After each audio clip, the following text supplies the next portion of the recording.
अस्सलाम वालेकुम। उम्मीद है आप सब खैरियत से होंगे और ईमान की अच्छी हालत में होंगे।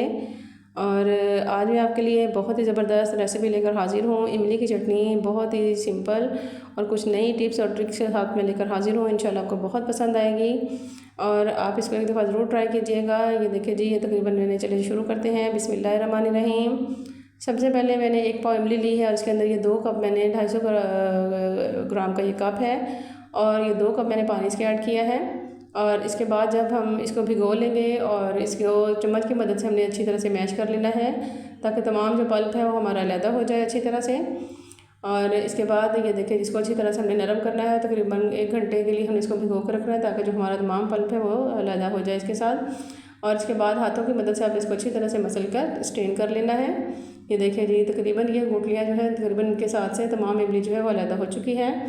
अब मैंने पानी स्ट्रेन कर लिया है, ये देखें, और एक पैन के अंदर मैं इसको ऐड करूँगी। ये देखिए कितना गाढ़ा हमारा ये पल्प तैयार बना है और इसको हमने इसके अंदर ऐड कर दिया है।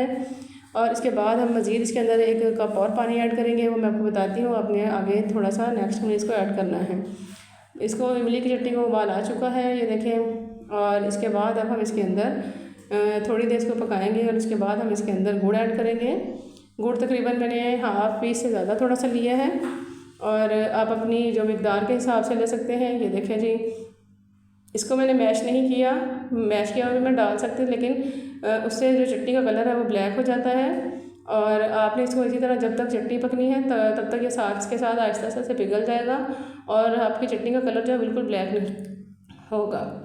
और अब इसके अंदर मैंने ये डाल दिया है जी आलू बुखारा और तकरीबन 8 से 10 पीस मैंने इसके अंदर ऐड किए हैं। अब हमने इसके अंदर थोड़ा सा पानी भी ऐड कर, तकरीबन 1 कप मैंने पानी इसके अंदर ऐड किया है ताकि जो हमारा जो चटनी है वो अच्छी तरह से बनकर तैयार हो जाए।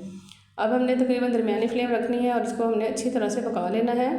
ये देखें, और अब तकरीबन इसको 5 मिनट हो गए हैं पकते हुए। अब इसके अंदर मैं चीनी ऐड करूँगी। 3 कप पानी था तो अब मैंने 1 कप ये वाली चीनी ऐड की है। वही मेजरमेंट वाला कप है, आप कोई भी ले सकते हैं। और ये देखिए, अब हमने चीनी को इसके अंदर अच्छी तरह से हमने पका लेना है और थोड़ी देर हम इसको पकाएंगे। और इसके बाद अब हम इसके अंदर स्पाइसेस ऐड करेंगे। स्पाइसेस हमने स्टेप बाय स्टेप ऐड करने हैं। सबसे पहले मैं इसके अंदर चाट मसाला ऐड करूँगी और बाकी जो है वो नेक्स्ट मैं आपको बताती हूँ, वो थोड़ी देर बाद हमने ऐड करने हैं। ये देखिए, ये चाट मसाले को हमने अच्छी तरह से इसके अंदर मिक्स कर लेना है। और अच्छी तरह से मिक्स करने के बाद ये देखिए, इसको अच्छी तरह से जोश आना शुरू हो चुका है। और अब हमने इसके अंदर लाल मिर्च थोड़ी सी ऐड करनी है और थोड़ा सा मैं इसके अंदर तकरीबन 2 चम्मच के करीब विनेगर ऐड करूँगी ताकि जो हमारी चटनी है वो बिल्कुल सेफ़ रहे, ख़राब नहीं होगी।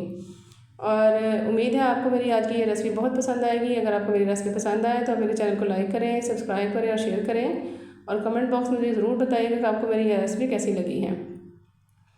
ये देखिए जी, तकरीबन हमारी जो चटनी है वो काफ़ी हद तक गाढ़ी हो चुकी है। अब इसके अंदर लास्ट में मैं ये नमक थोड़ा सा ऐड करूँगी और स्पैचुले की मदद से इसको अच्छी तरह से हम इसको मिक्स कर लेंगे। ये देखिए, और मज़ीद इसको हम थोड़ी देर और गाढ़ा करेंगे। आलू बुखारे तकरीबन हमारे फूल चुके हैं, ये देखिए वो फूल कर ऊपर आ चुके हैं और तकरीबन हमारी ये चटनी जो है वो बनकर तैयार हो चुकी है। ये देखिए, तकरीबन हमारी चटनी गाढ़ी, इसको अभी थोड़ी देर हमने और पकाना है। ये देखिए, ये जो इसके ऊपर ये जो झाग सा आया हुआ है हम इसको उतार देंगे चम्मच की मदद से और हमारी ज़बरदस्त सी चटनी तैयार है। इसकी फ्लेम मैंने बंद कर दी है और ये देखें, इसकी थिकनेस मैं आपको चेक करवाती हूँ। ये देखिए इतनी गाढ़ी है, अभी ये गर्म है, जब ये ठंडी हो जाएगी तो बिल्कुल और ये गाढ़ी हो जाएगी। चलिए जी, अब हम इसको डिस्प्ले करते हैं इसके बाउल के अंदर। और ये मैंने, ये देखें, इसकी थिकनेस आपको चेक करवाती हूँ। ये देखें कितनी ज़बरदस्त और कितना खूबसूरत इसका लुक और कितनी ये गाढ़ी सी चटनी बनी है।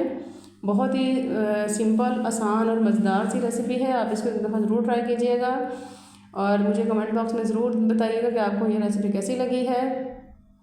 और थोड़े से ये खरबूजे के बीज, इनको हम चार मगज़ जिसको बोलते हैं वही है, इनको हम इसके ऊपर मैंने गार्निशिंग के लिए ऐड किया है। अगर आप इनको स्किप करना चाहें तो स्किप कर सकते हैं। ये देखिए जी, हमारी ज़बरदस्त ये रेसिपी बनकर तैयार हो चुकी है। ये मैंने बाउल में ऐड की है। इसके बाद जो बाकी बची है वो मैंने एक कंटेनर में डाल के उसको सेव कर दिया है। और उम्मीद है आपको मेरी आज की रेसिपी बहुत पसंद आई होगी और इंशाल्लाह इसी तरह अच्छी अच्छी रेसिपीज़ लेकर हाज़िर होती रहूँगी और फिर मिलेंगे इंशाल्लाह। अल्लाह हाफिज़।